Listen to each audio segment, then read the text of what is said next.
Halo semuanya, pernah nggak sih ngerasa hidup ini bergeraknya cepet banget, kerasa berat, dan tahu-tahu kita kehilangan kebahagiaan-kebahagiaan kecil di tengah padatnya rutinitas? Kalau iya, tenang aja, Anda nggak sendirian dan Anda ada di tempat yang tepat. Sebelum kita mulai, subscribe, like, komen, dan share dulu, karena dari sinilah kita bertumbuh bersama. Langsung saja, kita mulai. Nah, di pembahasan kita kali ini, kita bakal ngebedah sebuah buku yang menurut saya pribadi sangat menggugah. Judulnya, Jangan Lupa Tersenyum, karya Dr. Rahmat Maulana. Kita bakal ngupas tuntas inti pemikiran beliau tentang gimana sih caranya melepaskan beban emosional yang sering bikin kita capek dan nemuin lagi kedamaian batin. Serunya lagi, ini bukan cuma teori ngawang-ngawang, tapi beneran panduan praktis yang bisa langsung kita terapkan. Oke, mari kita masuk ke bagian pertama dari buku ini, yaitu tentang kekuatan sebuah senyuman. Coba deh kita ingat-ingat lagi, apalagi semenjak banyak banget kejadian berat yang melanda dunia akhir-akhir ini.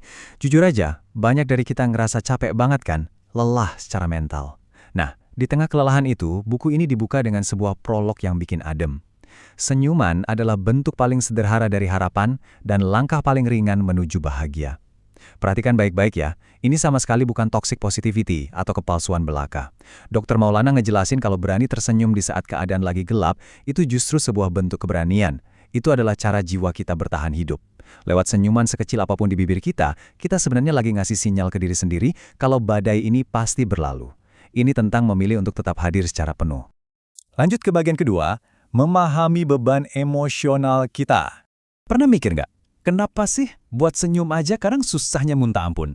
Iya, karena sadar atau enggak, kita ini sering bawa semacam ransel tak kasat mata yang isinya beban emosional. Kalau nggak disadari, makin lama makin numpuk.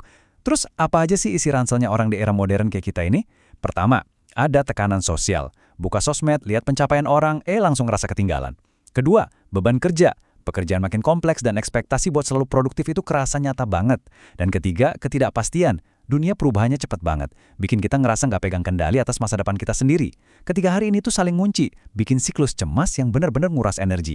Dari situ muncul deh satu pertanyaan krusial. Hidup tanpa beban, emangnya itu sungguh mungkin? Coba direnungkan sebentar. Jawabannya, ya mungkin aja. Tapi ingat, hidup tanpa beban bukan berarti hidup kita bakal mendadak bebas dari masalah. Nggak gitu konsepnya. Hidup tanpa beban itu artinya kita ngubah cara kita merespon masalah tersebut. Kita milih buat ngelepasin kendali atas hal-hal yang emang nggak bisa kita ubah. Dan kita nggak ngebiarin stres nyetir kebahagiaan kita. Lantas, gimana langkah konkret buat ngelakuinnya? Nah, ini ngebawa kita ke bagian ketiga, membangun kebiasaan positif harian. Dr. Maulana ngingetin kita nih, kalau kebahagiaan dan optimisme itu bukan sifat bawaan lahir yang turun gitu aja dari langit. Itu ibarat otot yang harus rutin dilatih. Beliau nawarin 3 langkah praktis. Langkah pertama, kenali pikiran negatif. Pas rasa cemas itu datang, stop sebentar. Amati aja pikiran itu tanpa perlu dihakimi. Langkah kedua, terima ketidaksempurnaan. Kegagalan itu wajar banget. Bagian dari kurikulum hidup lah ibaratnya. Jangan terlalu keras sama diri sendiri kalau rencana berantakan. Dan langkah ketiga, fokus aja ke solusi, bukan masalahnya. Daripada pusing ngeratapin lasip, mending tanya ke diri sendiri. Apa nih satu hal kecil yang bisa aku lakuin sekarang buat memperbaiki keadaan? Ini benar-benar teknik mindset shift yang membebaskan banget loh. Kita masuk ke bagian keempat, seni hidup pada saat ini. Kalian nyadar nggak sebagian besar rasa cemas kita itu seringnya datang dari ketakutan soal masa depan yang bahkan belum kejadian? Atau sebaliknya, depresi karena nyesalin masa lalu yang udah nggak bisa diubah? Pikiran kita tuh kadang kayak mesin waktu yang malah ngerusak kedamaian hari ini. Makanya kuncinya ada di kehadiran penuh atau yang biasa kita kenal dengan istilah mindfulness. Maksudnya sekedar memusatkan perhatian sepenuhnya pada momen saat ini, tanpa penghakiman. Contohnya, pas Anda lagi minum kopi, ya benar-benar rasain aja hangat gelasnya, hirup aromanya, nikmati tegukannya. Udah, itu aja. Kedamaian batin itu nggak bakalan ketemu di masa lalu atau masa depan, tapi ada di detik ini, di sini, saat Anda dan saya lagi sama-sama bahas materi ini. Menghargai hal-hal kecil di masa kini itu fondasi penting banget buat hidup yang lebih tenang. Lalu kita beranjak ke bagian kelima, bersyukur atas hal sederhana. Bersyukur ini benar-benar senjata yang super ampuh buat ngelawan beban emosional tadi. Kenapa? Karena bersyukur secara otomatis bakal ngegeser fokus otak kita. Dari yang tadinya melulu lihat apa yang kurang, jadi fokus ke apa yang udah kita punya. Riset psikologi juga udah banyak membuktiin kalau praktik ini ampuh banget nekan stres. Gimana cara gampangnya? Pertama, coba nulis jurnal syukur tiap hari. Tulis aja hal-hal yang simple bikin senyum hari ini. Kedua, jangan ragu bilang terima kasih secara langsung ke orang lain. Ini bakal nguatin koneksi sosial kita. Ketiga, luangin waktu buat refleksi di malam hari sebelum tidur. Ingat-ingat lagi hal baik apa yang terjadi. Dan keempat, meditasi syukur. Cukup duduk tenang dan rasain aja nikmatnya napas. Kalau dirutinin, praktik ini bakal memprogram ulang otak kita jadi magnet kebahagiaan. Dan akhirnya kita sampai di bagian keenam, menghadapi tantangan dengan senyuman. Pasti ada yang mikir, terus kalau udah lakuin ini semua, hidup bakal mulus terus dong? Ya tentu enggak. Kita tetap nggak kebal dari yang namanya masalah kehidupan. Tapi bedanya, pas masalah itu memukul, senyuman kita bakal bertindak sebagai perisai.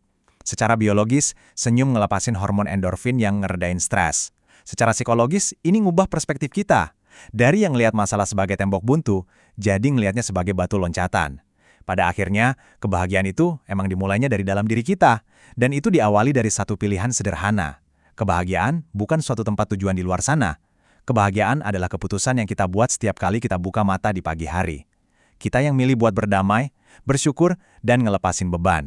Sebagai penutup, ada satu kutipan puitis dan dalam banget dari Dr. Maulana. Beliau menulis begini, senyuman dirimu bukan sekedar hiasan, melainkan kekuatan bahwa meski terluka, jiwa ini tak menyerah begitu saja. Jiwa ini tak menyerah begitu saja. Jadi ketika Anda menutup layar ini dan kembali ke hiruk-pikuk rutinitas, coba deh tanyakan pada diri sendiri, siapa sih satu orang, termasuk diri Anda sendiri, yang paling butuh senyuman Anda hari ini? Pilihan ada di tangan Anda. Semoga menginspirasi dan sampai jumpa di pembahasan kita selanjutnya.